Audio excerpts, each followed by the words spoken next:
que c'est dur. Ah, j'aime pas ces débriefs. Débriefer une défaite, c'est dur. Débriefer une défaite en finale, ça l'est encore plus. Mais débriefer une défaite en finale contre le Barça, c'est les pires vidéos. Les pires vidéos, est-ce qu'on mérite la victoire ce soir? Je ne pense pas. Est-ce qu'on a manqué d'efficacité? Clairement. Que ce soit en fin de match avec ces 2 occasions où on doit égaliser. Tu dois aller chercher l'égalisation. Ce qu'a fait le Paris Saint-Germain contre l'OM, on n'a pas réussi à le faire ce soir. Donc je suis dépité. Je suis dépité parce que ce soir, même si je sais que le Real a été, critiqué par de nombreux fans ce soir sur le jeu défensif, il y avait des idées. Voilà, il y avait une tactique. On aime ou pas la tactique de jouer un peu à la Mourinho, à la Simeone, mais on comprenait les idées de jeu du Real Madrid. On joue long, on joue sur Vini, on change d'aile, on laisse peu d'espace en bas.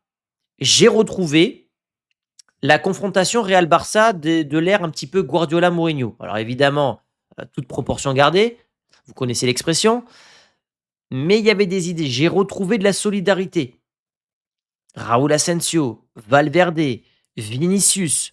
Certains n'ont pas été au niveau. On va leur tomber dessus. Mais ce soir, en fait, si je dois résumer en quelques mots pourquoi le Real n'a pas gagné ce soir, manque d'efficacité devant et un milieu qui est bien trop faible. Le milieu du Barça nous a complètement dominé ce soir. C'était prévisible, mais on l'a encore vu. Notre défense s'est battue avec les armes qu'elle avait, même si Hausen a encore fait, selon moi, une grave erreur. Et devant, on aurait dû marquer.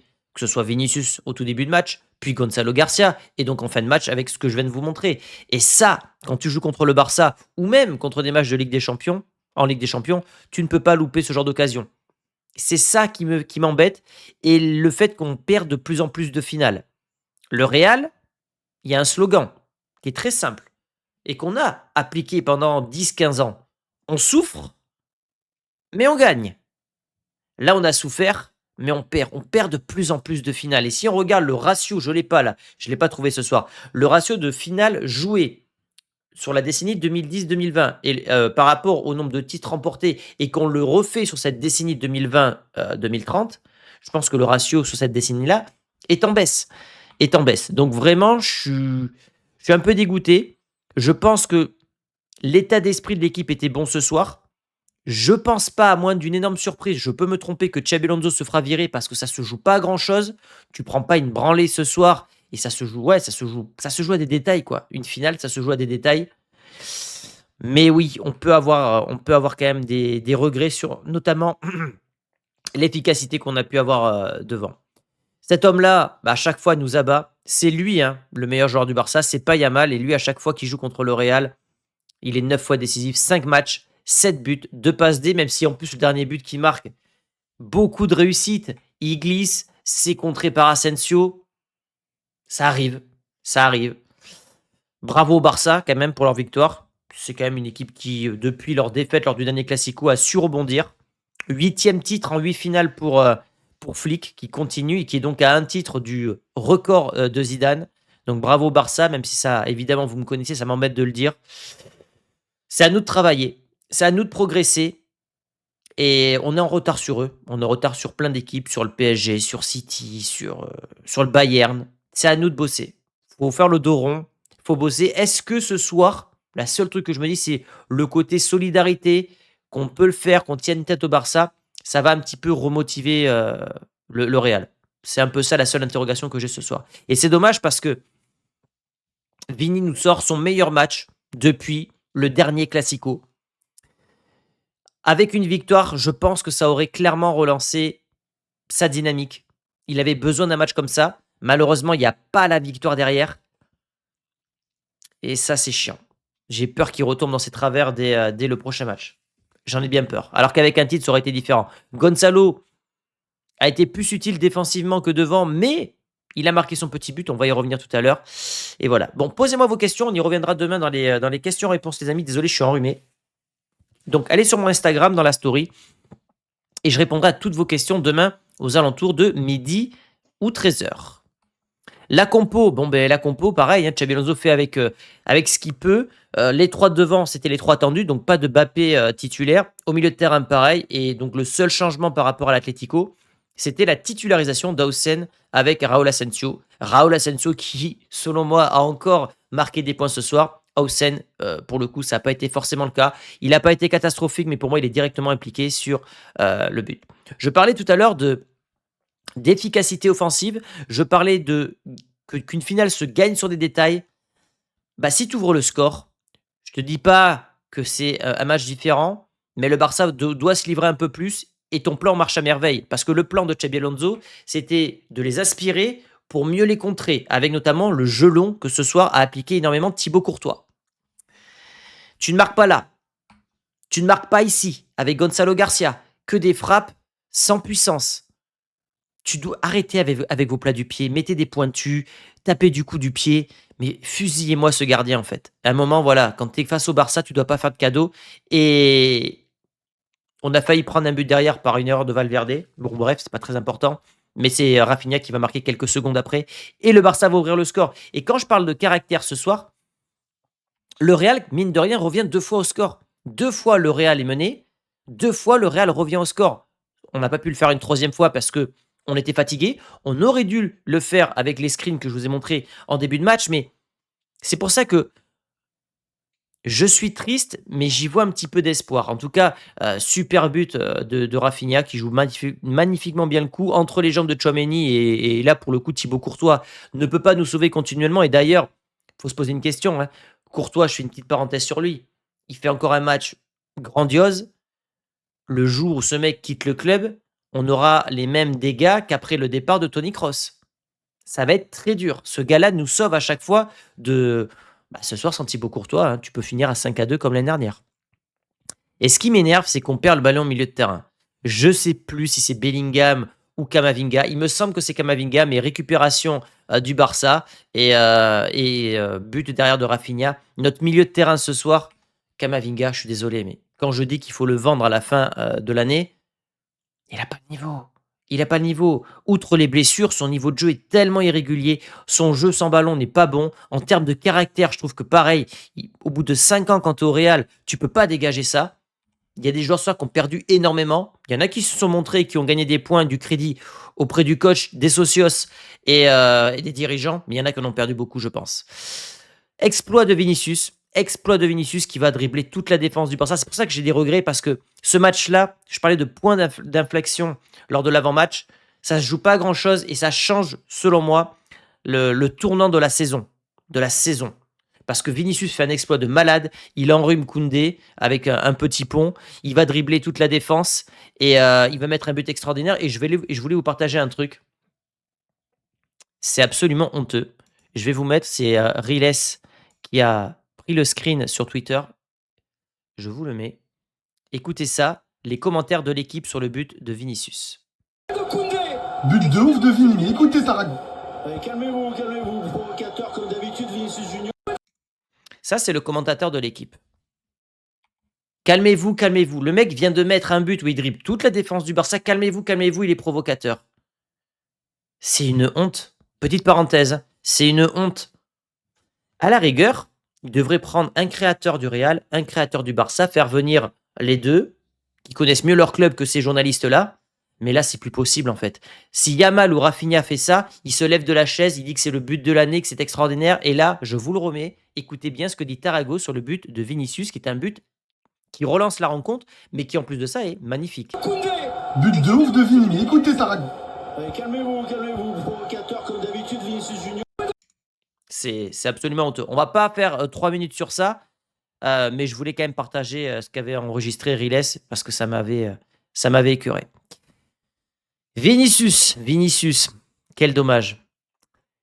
Il a égalé ce soir le record de goal assist en finale en tant que joueur du Real Madrid. Ce joueur est clutch, il est présent dans les grands rendez-vous. 11 goal assist dans ses 10 derniers classicos. Et surtout, il égale Puskás, il égale Benzema, il égale Cristiano Ronaldo. Et il va devenir, parce qu'il va encore jouer, je pense, des finales, quoique peut-être pas, puisqu'il va peut-être quitter le club à la fin de saison. Mais en tout cas, il est le joueur le plus décisif en finale pour le Real Madrid. Est-ce qu'on va pas le regretter, ce bon vieux Vini?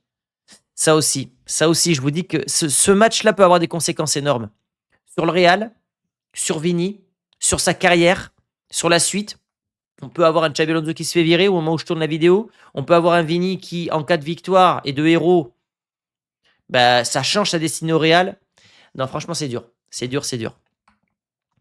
Et puis, on n'est pas capable, et ça me gonfle, on n'est pas capable de tenir le score juste avant la mi-temps. Lewandowski, roublard comme il est, qu'est-ce qu'il est bon ce mec, même s'il est vieux, il est en fin de carrière, mais qu'est-ce qu'il est bon. Il a une occasion sur une passe de Pedri et regardez le placement d'Hausen.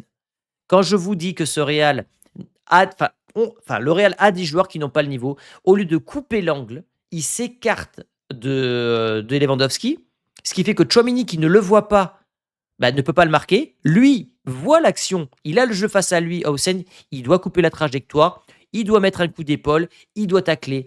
Il manque cruellement de caractère, cruellement d'intelligence de jeu. Alors oui, c'est un défenseur relanceur, mais aujourd'hui on me demande, Thomas, tu veux Raúl Asensio ou tu veux Hausen?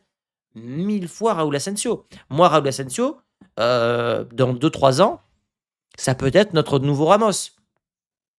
Je mets bien des guillemets, vous avez compris, mais en termes de caractère et de leadership. Quand je vois ce soir qu'il s'explose le genou contre le poteau, il se relève, il se plaint pas, il rechigne pas. Non, franchement, il a des défauts, Raúl Asensio, mais il triche pas. Il triche pas. Et il va mettre ce but fantastique. On égalise. Miracle. Miracle des loups, on égalise juste avant la mi-temps. C'est peut-être les 5 dernières minutes d'une première mi-temps qui sont les plus belles de l'histoire du Classico. On est passé par toutes les émotions, un ascenseur émotionnel. Un but un petit peu à la Raoul, à la Morientes, un but de renard des surfaces. Et la sortie, même si Mbappé, à la fin, a failli faire une passe décisive, on a vu que Mbappé n'avait pas le niveau, pas le physique pour jouer ce soir. Et Gonzalo a plus brillé, je trouve, ce soir par ses replis défensifs et l'équilibre qu'il a apporté à son équipe qu'offensivement, même si là, il marque un but qui a été salvateur. On a encore loupé des occasions avec ce plat du pied loupé par Rodrigo. Je vous dis, ce soir, on va regarder les stats, je vais les découvrir avec vous tout à l'heure, mais je pense qu'on a loupé beaucoup d'occasions ce soir. Et Rodrigo, qui aurait pu, pareil, continuer sa lancée avec le Real Madrid, qui a été très bon, je trouve, défensivement, parce que là, il s'est beaucoup bagarré. Offensivement, il a gâché. Il a gâché Rodrigo, il peut mieux faire. C'est là aussi qu'on l'attend dans ce genre de match. Maintenant, est-ce que je dois le massacrer, lui tomber dessus? Non, parce qu'il est en train de revenir. C'est dommage parce que je vous dis, ce match-là, pareil, si le Real gagne avec un but de Rodrigo, ça change l'histoire de la saison. Valverde qui est blessé, ça pareil dans les mauvaises nouvelles, mais au moins, on a retrouvé notre Federico Valverde. Ce soir, j'ai retrouvé mon faucon, le capitaine. Là, oui, c'est plus le Valverde un petit peu branleur du mois d'octobre qui avait manigancé la sortie de Xabi Alonso, qui n'en faisait pas une. Là, je retrouve, en tout cas la Super Coupe, le début de mois de janvier, j'ai retrouvé mon Federico. Donc, je mets la querelle de côté. Vous me l'avez assez dit dans les commentaires. Je mets la querelle d'octobre de côté. S'il continue comme ça, c'est parfait pour la suite de sa saison et de sa carrière au Real Madrid. Gonzalo, bon, j'en ai parlé, on va y passer. Même si c'est le plus jeune joueur à avoir marqué en tant que titulaire contre le Barça en Supercoupe d'Espagne depuis Asensio, qui avait 21 ans et 207 jours. Asensio, c'était la frappe sous la barre, souvenez-vous, incroyable. Xabi Alonso. Donc, est-ce qu'au moment où je tourne cette vidéo, Xabi Alonso est toujours l'entraîneur du Real Madrid? J'espère que oui, sinon je pars en live direct après pour faire le live sur Xabi Alonso, parce que normalement, il devait gagner la Supercoupe pour rester l'entraîneur du Real Madrid.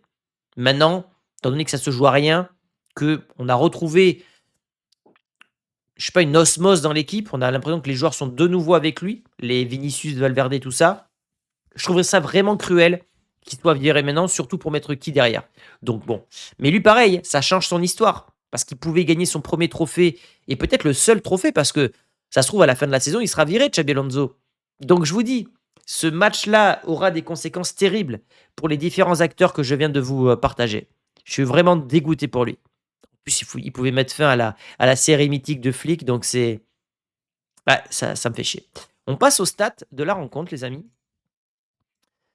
que je vais découvrir en même temps que vous. Alors, au niveau de la possession, bon, ben, pas de grande surprise. Au niveau des XG, bon, ben, c'est logique, c'est logique. Mais regardez, au niveau des nombres de frappes, on n'a rien à envier au Barça. On a plus de frappes cadrées que les Catalans. Ça m'étonne pas. Ça m'étonne pas. On a tellement gâché ce soir et c'est notre meilleur ratio de frappes cadrées sur le nombre de frappes totales depuis le début de la saison, je pense. C'est pour ça que je suis étonné quand même qu'on ait un XG aussi faible. Je pense que c'est par rapport à la puissance de nos frappes, mais le Barça a été très bon. A été très bon. Leurs occasions sont quand même fortes et ça veut dire que Thibaut Courtois a encore fait des super arrêts. Au niveau des duels, on a gagné plus de duels que les Catalans. Je vous dis, ce match, il n'est pas jeté à la poubelle, hein. Plus de dribbles, plus de duels remportés, plus de frappes cadrées. On peut avoir des regrets, les mecs. Je vous le dis, on peut avoir des regrets. On a fait un match, si vous voulez, de chiffonnier derrière, mais contre le Barça, quand tu pas le niveau, on l'a tout le temps fait par le passé et on n'a jamais été en colère. Moi, j'aurais fait les débriefs à l'époque de Mourinho. Je vous aurais dit, on se bat avec nos armes parce que ce Barça est bien trop fort. Aujourd'hui, c'est le cas. On n'a pas le niveau du Barça, donc on fait avec notre stratégie. Et le football, c'est pas que de la passe en mode handball. Le sport de haut niveau, c'est d'avoir des stratégies différentes qui s'adaptent à l'adversaire. Et ce soir, on s'est adapté à l'adversaire. Je vous partage mes tops et mes flops. Donc au niveau de mes tops, j'ai mis Vinicius, j'en ai parlé. Carreras, tellement dommage qu'il loupe cette occasion à la fin. Mais il a fait un match de patron, encore une fois, contre Yamal. On tient, je pense, un bon latéral gauche, hein. Il a quand même que 22 ans, ce minot. C'est dommage qu'il marque pas. Faut arrêter de faire des plats du pied. Faut frapper. Et puis encore une fois, Courtois, hein, Courtois qui est en train d'enchaîner. Peut-être que c'est le joueur depuis le début de la saison qui est le plus de fois présent dans mes tops, hein, Courtois. Je ferai un bilan peut-être à la fin de la saison. Au niveau des flops, Hausen, voilà, ben, j'en ai parlé. Bellingham, bien trop discret. Bien trop discret, Bellingham. Ça lui ressemble pas. Beaucoup plus dans l'ombre, certes, mais il a loupé des passes faciles. J'aurais aimé plus d'impact physique au milieu de terrain. Donc, ouais, globalement, quand même déçu du match de Bellingham et Camavinga. Voilà, Camavinga, moi, je commence à perdre espoir. Si vous voulez, ça ferait 1 an qu'il serait là. On l'aurait recruté. Je vous dirais, bon, il faut lui laisser du temps. Ça fait 5 ans qu'il est au Real, Camavinga. Est-ce que vous voyez en Camavinga aujourd'hui un gars qui monte en puissance, un gars qui a la capacité d'être un titulaire indiscutable du Real Madrid? Toujours les mêmes failles, peu de progrès. Ouais, je ne serais pas étonné qu'il quitte le navire à la fin de la saison. On passe aux notes, les amis, de cette rencontre et on va clôturer sur ça. Toujours le petit moment que j'aime bien dans mes débriefs, découvrir les notes avec vous. Alors Courtois qui est noté 6,1 alors qu'il fait 4 arrêts, c'est dur. Après, c'est des sites statistiques. Il a pris 3 buts, donc il ne peut pas avoir une bonne note. Mais je trouve qu'il méritait un 7,5-8. Bon, vous voyez, il y a très peu de bonnes notes côté Real Madrid. Hausen est noté à 5. C'est une note catastrophique. Catastrophique. Ça veut dire qu'il a remporté aucun duel. Ah si, il a remporté pourtant tous ses duels dans le terrain, mais un duel sur 4 aérien, alors que ce gars mesure 2 mètres.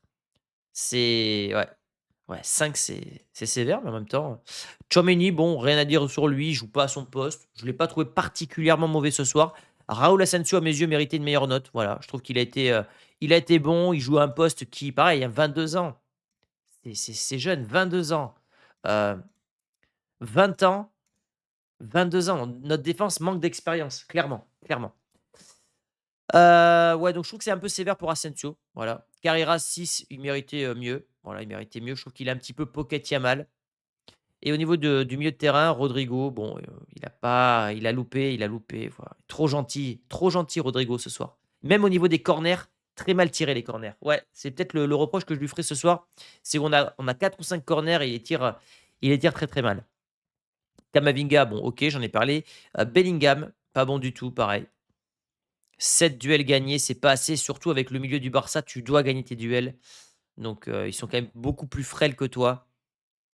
Passe longue réussie, aucune. Dribble réussi, 50%. Ouais, c'est pas un bon Bellingham qu'on a eu ce soir. Valverde, bah, comme je dis, Valverde, pour moi, c'est un joueur qui est en train de retrouver son niveau petit à petit.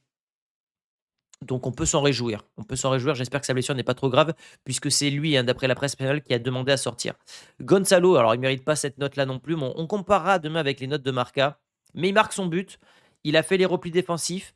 Il a apporté de l'équilibre. On ne peut pas lui demander beaucoup plus dans un classico, hein, au jeune Gonzalo Garcia.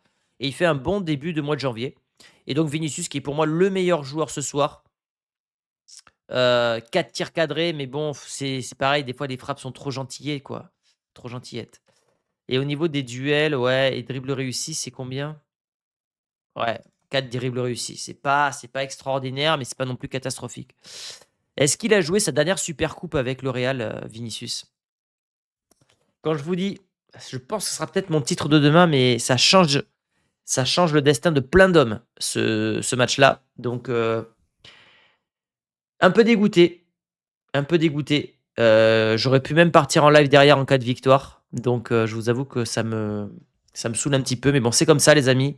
C'est la vie. Voilà, il y a des choses plus graves dans la vie, même si, comme je vous le dis, perdre en finale contre le Barça, ça reste toujours le pire moment pour un fan du Real Madrid. On se retrouve demain. Demain pour les questions-réponses. Peut-être demain soir pour un live si je trouve un sujet intéressant. Et je vous dis à très vite, les amis, pour une prochaine vidéo. Merci beaucoup. Ciao.